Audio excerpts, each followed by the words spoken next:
Hey, did you know that thankfulness is a gateway for an encounter with God? I used to work in addictions, and one of the things that was commonly said was that weed is a gateway drug. And so people that were heavily addicted to all kinds of really hard drugs oftentimes started with smoking a little marijuana, and it led to other things. And eventually they found themselves addicted to all kinds of drugs, and it just led to a really destructive lifestyle. But this phrase that weed was a gateway drug, I never forgot that. I had this picture in my mind of weed being this gateway, this door you walk through into bad things.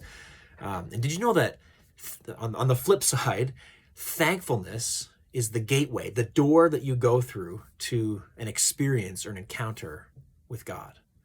I want to challenge you for 2022 with thankfulness. I'm going to end this little video with that challenge.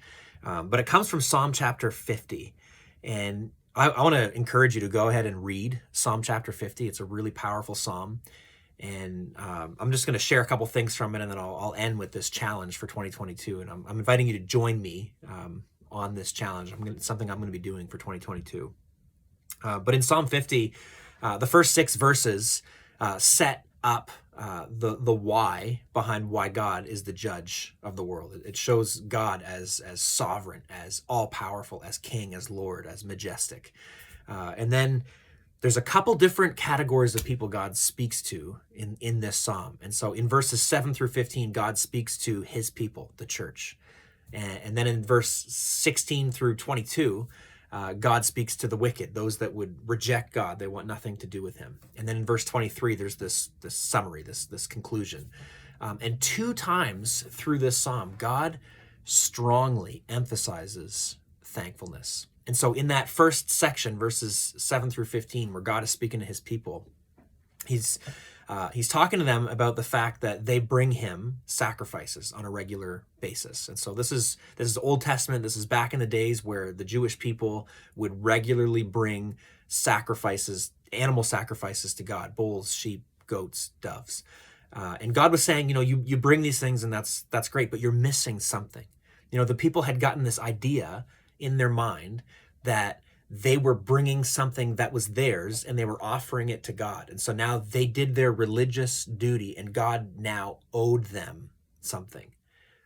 And God was saying in this psalm, he rebukes them for it. He says, it's great that you're doing that. He said, but your thinking is way off. Like, you think that you're offering me something. He says in this psalm, he says, I own the cattle on 1,000 hills. Like, there's nothing you could give me that I don't already have. He even says in here, he says, if I were hungry, I wouldn't tell you. Like, there's literally nothing you and I can give to God that would add to him in any way. And he reminds them of this. And he says, and so you're bringing these sacrifices, but your attitudes are still horrible. You're still fighting with each other. You're still treating the people around you terribly. You're not actually being good God followers. He says, I want your sacrifice to be a sacrifice of thankfulness. It's almost impossible to be a thankful person and still be arrogant, or to be a thankful person and still be a jerk, or to be a thankful person and still whatever, you fill in the blank. Like, thankfulness is this gateway to an experience with God, because when you're thankful, you come into this place of recognizing that God is everything. He is provider. And everything that you have is actually a gift from him. It's this humility, this recognition that God is all and I am not. And so I'm just thankful. And so, in verse 14, God says, make thankfulness your sacrifice to God.